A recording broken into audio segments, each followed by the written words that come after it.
Assalamualaikum warahmatullahi wabarakatuh. Selamat pagi teman-teman semuanya. Waalaikumsalam. Selamat pagi, Pak. Untuk yang kedua ini di pertemuan WERIS, webinar Ekologi Lingkungan Research Sharing Series yang ke-19 ini akan menyajikan paparan presentasi teman-teman kelompok B dari UNP. Teman-teman kelompok B ini akan menyajikan topik tema yang berjudul inventarisasi keanekaragaman hewan di sekitar aliran Sungai Brantas, Kota Kediri.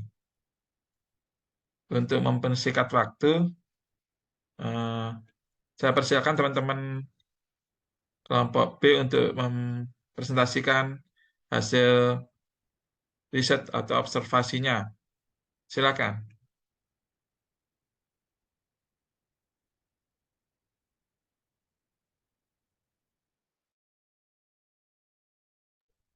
Assalamualaikum warahmatullahi wabarakatuh. Kami dari kelompok B izin mempresentasikan hasil penelitian kami dengan judul Inventarisasi Keanekaragaman Hewan di sekitar aliran Sungai Brantas, Kota Kediri. Next.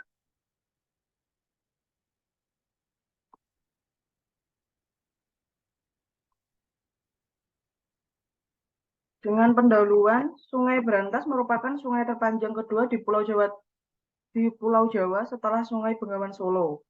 Sungai ini memiliki luas area sekitar 12.000 km persegi dan panjang sungai mencapai 320 km.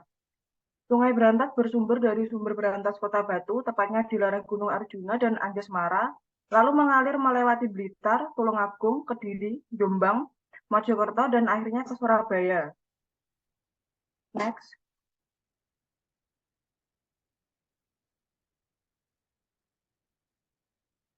Serangga merupakan salah satu kelompok fauna dengan jumlah dan jenis yang dominan ditemukan di alam. Beberapa ordo serangga memiliki keanekaragaman yang cukup tinggi dan juga memiliki peran yang bermanfaat bagi lingkungan. Indikator lingkungan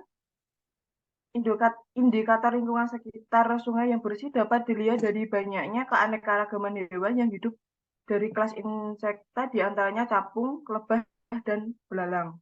Next. Metode penelitian. Penelitian ini dilakukan pada tanggal 23 Mei 2023. Tempat penelitian dilakukan di daerah aliran Sungai Brantas, Kota Kediri dengan mengambil 5 titik. Pengambilan sampel dengan menggunakan metode observasi. Identifikasi dilakukan langsung oleh peneliti dengan pengamatan secara langsung, kemudian mengklasifikasikan keanekaragaman hewan berdasarkan kelas. Alat yang digunakan berupa alat tulis dan kamera. Bahan yang digunakan dalam penelitian ini adalah hewan yang ada di daerah aliran Sungai Brantas, Kota Kediri.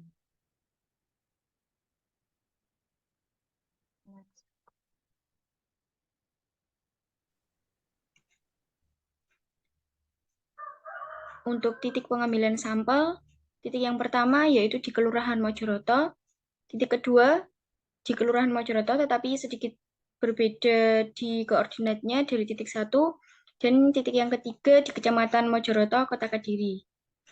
Untuk titik keempat, tepatnya di Taman Brantas, Pocanan, Kecamatan Kota, Kabupaten Kediri. Dan yang terakhir titik kelima di Jalan Maijen Sungkono nomor 18, Pocanan.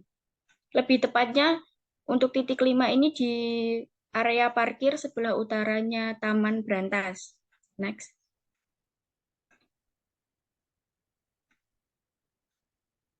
Next. Dari hasil penelitian yang kelompok kami lakukan, ditemukan 16 hewan dari 5 kelas. Untuk kelas insekta, ada hewan kupu-kupu, lalat, belalang, capung, nyamuk, semut, kepik, wereng, dan lebah. Dari kelas gastropoda, ada hewan sumpil. Dari kelas Malacostraca, ada udang dan kepiting. Dari kelas Pisces, ada ikan cucut. Dan yang terakhir, dari kelas Aves, ada burung merpati, burung emprit kaji, dan burung kutilang. Next.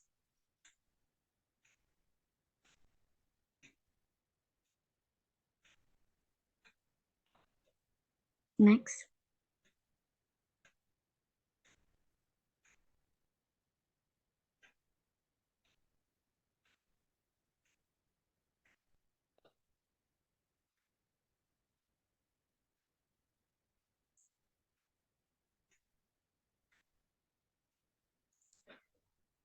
Selanjutnya, kesimpulan berdasarkan dari hasil observasi yang telah dilakukan, disimpulkan bahwa terdapat 16 jenis hewan dari 5 ordo yang hidup di sekitar aliran Sungai Brantas, yaitu Insecta, Gastropoda, Malacostraca, Pisces, dan Aves. Spesies yang mendominasi adalah dari kelas Insecta. Hal tersebut dapat menunjukkan bahwa lingkungan sekitar aliran Sungai Brantas Kota Kediri terjaga kebersihannya. Terima kasih. Selanjutnya saya serahkan ke Pak Roni. Ya, terima kasih Putri sama Sylvia atas paparannya.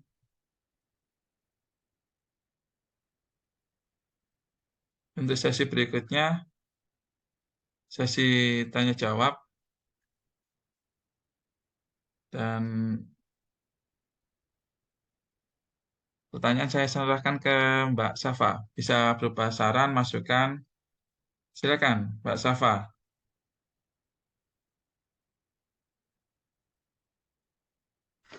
Baik Pak Roni, terima kasih banyak untuk teman-teman kelompok 2.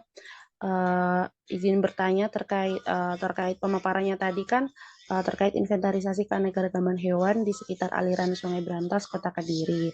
Saya ingin bertanya kepada teman-teman, kan dijelaskan di pendahuluan bahwa serangga itu adalah salah satu indikator lingkungan di sekitar sungai yang bersih. Nah, dari hasil penelitian teman-teman atau pengamatan teman-teman, kira-kira hasil dari yang teman-teman dapatkan itu fungsi masing-masing jenisnya terkait indikator itu seperti apa?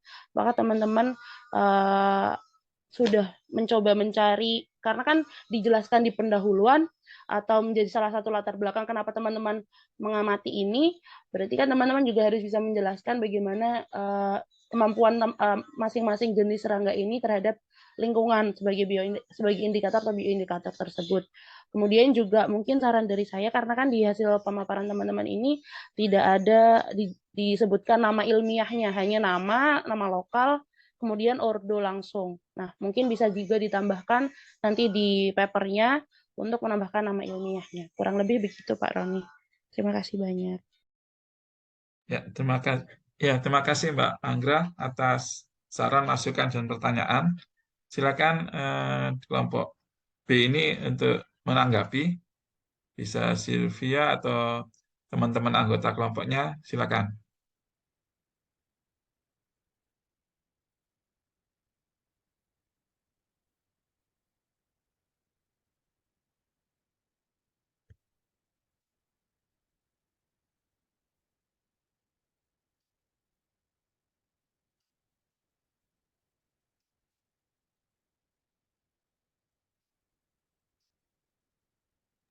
Baik, terima kasih untuk pertanyaan dan sarannya. Jadi, beberapa serangga kan hidup membutuhkan lingkungan yang bersih. Sehingga apabila ada serangga-serangga yang hidup di sana, artinya lingkungan itu bersih. Contoh serangga yang membutuhkan lingkungan bersih adalah kupu-kupu dan capung.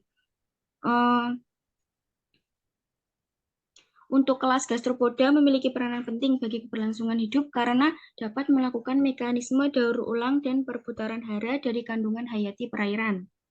Selanjutnya, dari kelas Malacostraca, yaitu udang dan kepiting.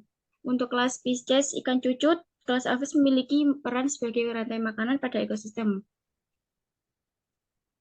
Untuk kelas Aves, memiliki peran yaitu sebagai penyebar biji dan penyerbuk alami pada tumbuhan.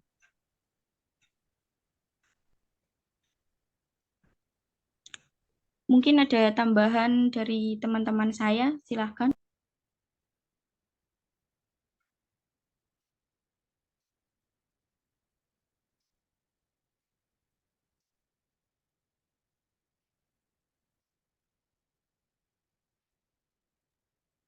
Saya izin menambahkan, jadi beberapa serangga hidup itu membutuhkan lingkungan yang bersih. Sehingga apabila ada serangga-serangga yang hidup di sana, artinya lingkungan tersebut itu bersih. Di aliran sungai tersebut itu artinya itu bersih gitu.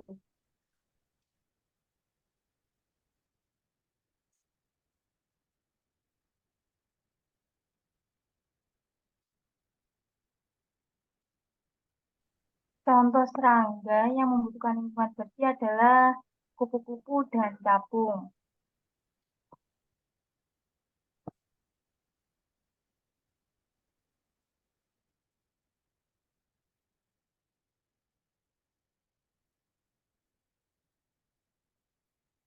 Ya.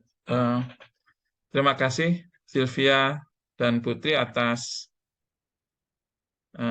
jawabannya, dan untuk mempersingkat waktu,